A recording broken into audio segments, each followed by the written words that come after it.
할렐루야. 이번 주간은 우리 예수님께서 부활하신 부활절 주간입니다. 기독교에서 이 부활은요, 굉장히 중요한 의미를 담고 있지 않는가라는 생각이 들어요. 그런데요, 여러분, 되게 중요한 기독교의 절기의 날들을 생각해 보면 예수님의 이 영광을 좀 이렇게 바꾸려고 하는 시도들이 좀 있어 보이지 않습니까?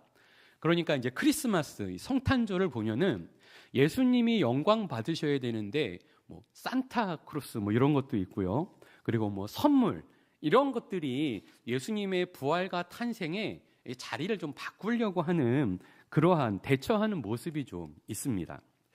그렇다면은 세상은 부활절을 뭘로 대처하려고 할까요? 복음에서 부활을 과연 무엇인가 다른 걸로 대체할 수 있을까요? 과연 이 부활이 빠진다고 해서 이것이 정말 복음이 될 수 있는가라고 생각해 보면 좀 심각하겠죠. 부활이 빠진다면 말이죠. 하지만 오늘 우리의 현실과 삶을 생각해 보면은요, 부활이 없이도 이 복음이 성립되는 것처럼 우리는 많이 이해하고 있고 또 그렇게 얘기하는 사람들도 간혹 보여진다라는 거예요. 복음의 위대함을 말하고 있지만 죽은 사람을 다시 살리는 이 부활의 놀라운 역사를 그 주장하는 부분들을 거부하고 왠지 그것을 강조하지 않고 또 그것을 다르게 표현하는 경우들이 있다는 거죠. 마치 뭐 이것은 상징일 뿐이다. 우리에게 희망을 주려는 것 뿐이다. 부활이 몸의 부활까지는 아니다라고 하면서 변질시키려는 이러한 시도들이 나타날 수 있다는 거예요. 그래서 죽었다가 살아나는 것 말고 뭔가 다른 것들이 부활이다. 이렇게 이제 대체해서 설명하려는 시도들이 역사적으로 계속 있어 왔다라는 것입니다. 이 초대교회 당시에도요, 이러한 말을 했던 사람들이 있다고 해요. 누가 묻기를 죽은 자들이 어떻게 다시 살아나고 어떤 몸으로 오겠냐. 이렇게 이제 얘기하는 사람들이 성경에도 강조되고 있습니다. 이들은 초대교회에 혼란을 야기해 왔던 사람들이에요. 사도들은 그들에게 이 복음의 본질을 놓치는 그들이 복음을 또 혼란하게 하고 교회를 흔드는구나 이렇게 평가를 하고 그들에게 말씀을 전하였습니다. 오늘 함께 읽으신 이 말씀은요, 우리에게 이와 같이 부활이 없다고 하는 자들에게 이 복음이 부활 안에 복음 안에서 부활이 어떠한 것인지 그리고 그 풍성함이 무엇인지를 우리에게 말씀하고 있는데요. 우리 본문의 말씀을 통해서 좀 더 자세하게 살펴보도록 하겠습니다. 우리가 좀 본문이 길어서 다 읽지는 못했어요. 근데 12절부터 오늘 읽은 말씀까지 우리가 좀 살펴보려고 하는데요. 먼저 12절로 20절의 내용은 이러한 내용이 있습니다. 부활이 없다고 하는 사람들에 대해서 다루게 돼요. 먼저 12절로 15절은요.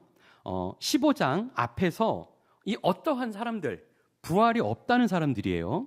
그들은 부활을 받아들이지 않는 것에 대해 이 심각한 문제가 있다고 언급을 합니다. 이 문제에 대해서 바울은 이렇게 변호를 합니다. 왜 부활이 없다고 하느냐? 왜 부활이 없겠냐? 근데 바울의 말씀을 들어보면요, 타당합니다. 부활이 없었다면 부활의 효과도 없었을 거예요. 그죠? 즉, 죄를 용서함 받고 우리가 의로운 자리에 서고 하나님의 자녀가 되는 권세를 얻는 것. 그래서 우리가 하나님 앞에 영광을 얻는 그것도 의미가 없게 된다는 거예요. 그러니까 부활이 없으면 영광이 없습니다. 십자가밖에 없는 것이고요. 죽음과 사망밖에 없는 것이죠. 그러면 세상과 뭐가 다르겠어요? 그죠? 분명히 부활은 우리에게 이런 특별한 효과를 가져오고 있었고 그것을 우리가 누리고 있지 않느냐라고 얘기를 합니다. 계속해서 이렇게 말씀하죠. 잠자는 자들에 대해서 그들이 모두 망하였을 것이다 라고 얘기를 해요. 바울 사도가 여기서 강조하는 중요한 사실이 하나 있어요. 잠자는 자들에 대해서, 그러니까 초대교회 당시의 성도들은요, 잠자는 자들, 그들에 대해서 아주 중요하고 상세한 지식들을 갖고 있었던 걸 볼 수가 있습니다. 그러니까 믿음의 선진들까지도 부활이 없다고 하게 되면 그들이 전부 망하는 자들이 돼버려요. 그러니까 뭐 아브라함이나 그죠? 다윗 왕이나 이 모든 믿음 안에서 구원받아야 되는 그들이 존경하고 있고 그들이 하나님의 영광 안에 거하고 있다고 믿는 그 모두가 다 의미 없게 되겠죠. 잠자는 자들에 대해서 성도들이 믿고 있음에도 불구하고 그것을 받아들이지 않게 된다는 것이에요. 세 번째는 세상에서 잘 사는 삶, 잘 사는 것밖에는 의미가 없게 된다라는 거죠. 그러니까 부활이 없으면요, 예수님을 잘 믿는다는 거는 뭐예요? 이 세상에서 그냥 떵떵거리고 잘 사는 거예요. 예, 세상의 소망이고 세상에서 잘 사는 것이 전부가 된다는 거죠. 복음은 그리스도의 사랑의 실천을 강조합니다. 그러니까 세상에서 잘 사는 것, 복음이 없어요? 그러면 사랑도 모두 없어요. 나만 잘 되면 돼요. 내 이름만 높아지면 되고 내 영광만 나타나면 되는 이러한 삶이 되는데, 그렇게 되면 복음하고 대치되는 삶이 되는 것이죠. 그래서 우리가 정말 불쌍한 자가 아니겠느냐. 아니, 복음이 있는데, 그 복음 안에 부활이 있는데 복음이 없다고 하면, 부활이 있는데 복음 안에 부활이 없다고 하면 이 모든 것들이 다 의미 없는 게 돼버리니 제일 불쌍한 사람들이 성도가 아니겠는가. 근데 지금 바울 사도는요, 이 말씀을 누구에게 보내고 있죠? 성도들에게 보내고 있잖아요. 고린도 교회에 성도들에게 보내고 있는데, 부활을 믿고 있고 소망이 있고 그것을 알고 있고 그것을 사는 성도들에게 이 말씀을 증거하고 전하고 있습니다. 오늘 우리 믿음의 성도님들에게 이 말씀을 전하는데, 우리가 이와 같이 불쌍한 자들이 아니라 복음 안에서 확신 있는 자들인 것을 다시 한번 확신하는 저와 여러분 되기 바랍니다. 계속해서요, 20절로 27절의 말씀을 보면 복음은 잠자는 자들에 대해서 아주 상세한 약속이 있던 것을 설명하고 있어요. 분명한 거는요, 죽은 자들에 대해서 그리스도께서 잠자는 자들의 열매가 돼 주셨다라는 것이에요. 바울은요, 이 죽은 자에 대해서 설명을 합니다. 근데 이제 우리 성경에서는 죽은 자, 잠자는 자 이제 이렇게 설명을 하는데, 죽은 자는요, 이 헬라어로 보면은 이 네크로스라는 단어를 쓰고요, 잠자는 자는 코이마오라는 단어를 쓰는데요. 이제 죽은 자라는 말의 뜻은 뭐냐면 시체예요, 시체. 그냥 죽어서 시신을 말하는 거고요. 이 잠자는 자는 코이마오, 잠들다, 편안하게 잠들어서 죽다, 뭐 이런 의미를 담고 있는 단어입니다. 고요하게 잠들어 있는 모습들, 이러한 것들이 죽음에 대한 단어로 사용되는데요. 이 잠자는 자에 대해서, 이제 부활에 대해서 설명하는데요, 참 이게 당시 성도들이 받아들일 수 있는 당연한 내용들로 이 세 가지 내용을 설명하고 있어요. 그러니까 우리가 부활을 이야기할 때요, 그냥 죽은 자가 부활 이렇게 예수님의 부활의 몸, 그래서 우리도 부활 이렇게 바로 연결되는 게 아니라 성경에서는 이걸 되게 자세하게 단계가 있고 이런 절차를 따라서 완성돼가는 모습들을 성경에서 얘기하고 있다라는 것이에요. 근데 여러분들이 들으면 다 동의하시고 알만한 내용입니다.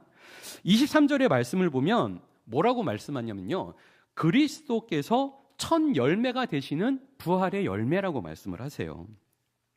22절에 보면 아담 안에서 모든 사람이 죽듯이 그리스도 안에서 모든 사람이 삶은 얻게 될 것이다 라고 얘기합니다. 그래서 23절에 보니까 그리스도가 부활의 첫 번째 열매가 돼 주셨다라고 말씀합니다. 그러니까 예수님의 부활은요, 우리가 이제 본받고 따라가고 영광을 함께 받을 그 영광의 부활의 몸입니다. 예수님의 부활의 몸이 첫 번째 부활의 모습이 됩니다. 그리고 두 번째 부활도 강조하고 있는데요, 그 두 번째 부활은 23절 하반절에 있어요. 강림하실 때다라고 얘기합니다. 그래서 그리스도께 속한 자들이 잠에서 깨게 되는 것을 말씀하고 있어요. 자, 잠든 자들이 잠에서 깨어나는 때, 그때 우리는 이 부활에 동참하게 되어집니다. 이것이 이제 두 번째 부활이 강조되고 있고요. 그래서 첫 번째 부활이 있고 두 번째도 부활이 있고 세 번째도 부활이 있고 이렇게 보시는 게 아니라 부활의 영광이 이렇게 나타나고 있다는 거예요. 마지막으로 세 번째는 24절입니다. 모든 나라를 아버지께 바칠 때 모든 잠자는 자들이 일어나게 될 것이다 라고 말씀을 하고 있어요. 그래서 주님께서 모든 나라를 하나님께 바치고 영광이 돌려지는, 그러니까 예수님께서 영광을 회복하시는 그 영광의 때에 이 부활의 영광이 임하게 됩니다. 부활의 때에 대한 영광, 이것은요 그 때를 이렇게 설명을 해요. 모든 원수가 그 발 아래에, 그러니까 예수님의 발 아래에 밟히는 것이에요. 반드시 예수님이 왕노릇을 하는 것이고요. 맨 나중에 멸망받을 것은 그 원수는 사망이다. 이렇게 말씀을 합니다. 제가 왜 이것을 장황하게 예수님의 부활부터 예수님이 다시 오시는 부활까지를 설명하고 있냐면요. 자, 여러분, 예수님은 부활의 첫 열매가 되셨습니까? 안 되셨습니까?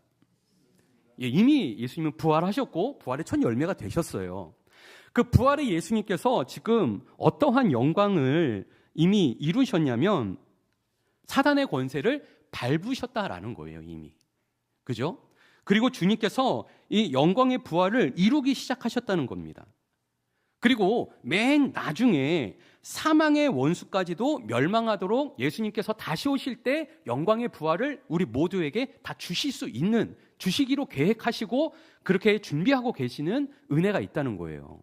그러니까 여러분, 우리가 예수님을 믿고 부활하신 예수님을 믿고 우리 마음에 그 예수님의 영광을 모시는 자들은 이미 주님 안에서 부활의 영광을 소유하는 자들이에요. 하지만 아직 예수님이 오시지 않았기 때문에 아직 완성되지 않은 부분들을 갖고 있는 자들이에요. 그러니까 우리는 부활의 영광에 동참하는 자들입니까? 아닙니까? 예수님께서 이미 죄와 사망의 권세를 밟으시고 이기신 그 영광의 자리에 계시기 때문에 그 영광을 우리가 얻고 누릴 때 우리는 사망 권세까지도 믿음 안에서 담대히 나아갈 수 있게 된다라는 것이죠. 계속해서 잠자는 자들에 대해서 자세하게 설명을 해요. 그러면 과연 이렇게 사는 것은 무엇일까? 우리가 예수님을 모시면 우리가 그렇게 살 수 있나요? 바울은 그렇게 살았던 성도들의 모습을 그 다음 본문에서 설명하고 있어요. 잠자는 자들에 대한 증거를 29절에서는 이렇게 얘기를 하죠. 죽은 자들을 위해서 세례받음이 있다. 세례를 받는 것은요, 누구를 위한 거예요? 죽는 자들을, 그러니까 죽을 자들을 위해서 세례를 받는 거예요. 이게 뭐냐면 표입니다. 표. 그러니까 부활의 영광에 동참할 자들에게 주어지는 표입니다. 죽은 자들을 위한 세례를 얘기하는데요. 이 세례의 표가 있고, 세례가 어떤 세례에 어떤 세례가 있죠? 물로 받는 세례가 있고 성령으로 받는 세례가 있잖아요. 이 표가 있는 사람들은 어떠냐면요, 위험을 무릅쓸 수 있는 사람들이에요. 그러니까 위험을 무릅쓰는 이 모습을 볼 때 사람들은 놀랍니다. 감동하고 감격하기도 합니다. 근데 당사자는 어떨까요? 당사자는, 그러니까 세상 사람들은 위험을 무릅쓰고 막 저렇게 하면은 세상 사람들은 아니 미친 거 아니야? 뭐 이렇게 생각할 수도 있고, 아니 어떻게 저럴 수가 있지? 이해할 수 없어요. 그러다 보니까 감동하기도 하고 감격도 합니다. 근데 믿는 성도들은요, 감동하고 감격할 겨를이 없어요. 믿는 사람들은요, 예수님밖에 안 보여요. 내 안에 있는 예수님을 바라보면서 따라가다 보니까 위험도 그냥 무릅써지는 거예요. 근데 내 안에 계시는 성령님이, 예수 그리스도의 부활의 영광이 내 안에 충만하다 보니까 두려움이 없는 거죠. 그러니까 위험도 무릅습니다. 계속해서 죽은 자들을 위한 세례를 강조하는데요. 이것은 뭐예요? 바울은 자신이 어떻게 했다라고 얘기하고 있냐면요, 날마다 죽는다고 얘기를 합니다. 예수 그리스도의 부활이 그 안에 있기 때문에요, 예수님과 함께 죽을 수 있어요. 죽고 난 후에 뭐가 있으니까는요? 부활이 있으니까요. 예수님 안에서 자기가 부활하는 걸 아니까 날마다 죽을 수 있는 거예요. 그러니까 성도들이 사실 죽는 게 쉽지 않죠. 죽으려고 하면은 많은 어려움이 있습니다. 특히나 우리가 막 다투고 싸우고 할 때 죽기 쉽습니까? 내가 지금 여기서 지면 안 되는데 죽고 싶습니까? 죽기 싫죠. 근데 바울은 어떻게 얘기해요? 그때 날마다 죽는답니다. 왜요? 예수님이 안에 있고 부활하는 걸 아니까는요. 부활하고 있었으니까요. 그러니까 예수 안에서 부활에 동참한다라는 것입니다. 잠자는 자들에 대한 증거 두 번째가 있어요. 32절에 보면 내가 사람의 방법으로 에베소에서 맹수와 더불어 싸웠다면 내가 무슨 유익이 있겠는가? 그러니까 사람들 중에는 맹수같이 달려들어서 목덜미를 무는 사람들이 있어요. 있습니까? 없습니까? 좀 표현이 되게 세죠. 예. 사람을 제압할 줄 아는 사람이 있어요. 날카로운 이로 상대방을 한 번에 탁 물어가지고 목을 꺾어버리는 사람들이 있죠. 그런 사람들이 있을 때 바울이 어떻게 했대요? 더불어 싸웠다면 너만 이빨 있냐? 바울 사도는 로마인이에요. 나도 로마에 제법 한가닥 했던 사람이야. 그래서 바울이 이빨을 확 드러낸다면 어떻게 됐겠어요? 그게 무슨 유익이 있겠는가? 유익함을 인정하지 않고 그 싸움에, 그 맹렬한 싸움에 들어가지 않는 바울의 모습을 보면 이것이 부활의 증거이고 표예요. 그러니까 우리가 참 이것이 쉽지는 않아요. 저도 보니까 쉽지 않은 것 같아요.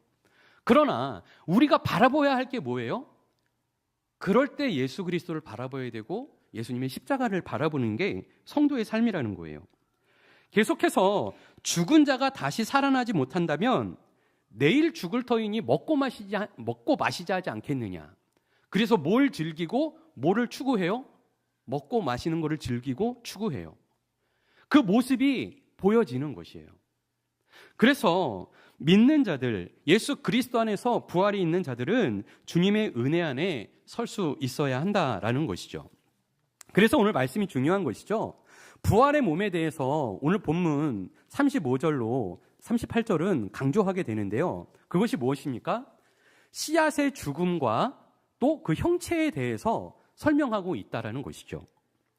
자, 우리가 부활에 동참하는 것은 분명하게 우리 내적인 변화를 가지고 있어요. 그리고 우리가 그 내적인 변화를 깨닫고요. 그것을 드러내게 됩니다.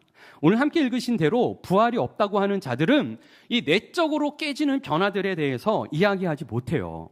하지만 부활을 믿고 예수 그리스도와 함께 부활에 동참하는, 이미 예수님께서 부활의 첫 열매가 됐는데 그 부활에 동참하는 성도는 씨앗의 죽음과 같은 믿음의 관계를 맺습니다. 씨가 죽지 않으면 살아나지 못할 것이에요. 씨앗 안에는 생명이 있습니다.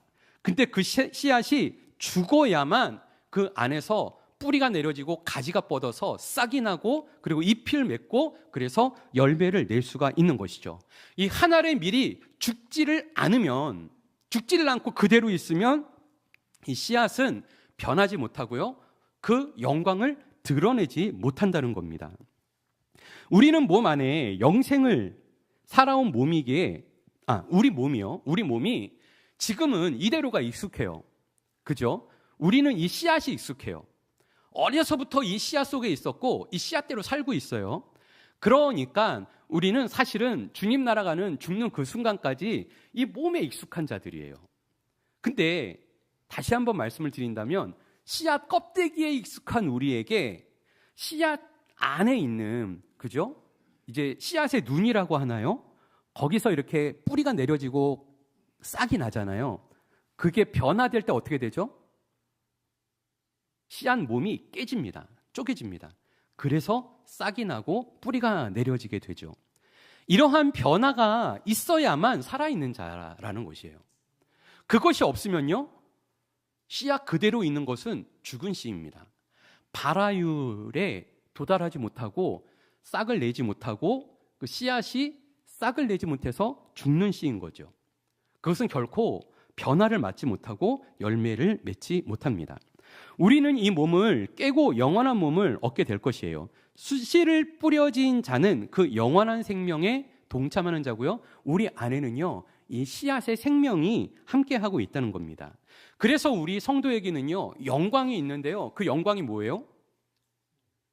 부활인데요. 다시 한번 씨앗이 쪼개져야 된다는 거예요. 씨앗이 쪼개지는 것이 우리에게는 아픔이고 고통이고 깜짝 놀랄 일인데 성경에서는 씨앗의 고통을 뭐라고 합니까? 부활의 영광이다라고 말씀하고 있는 거죠. 그래서 바울은 30절 31절에 보면 언제나 위협을 무릅쓸 수 있고 날마다 죽는다고 얘기할 수 있고요. 또 에베소에서 맹수랑 싸우지 않는 그러한 결단이 있을 수 있는 거고 또 날마다 죽음을 두려워하지 않을 수 있었다라는 것입니다. 이제 말씀을 맺겠습니다.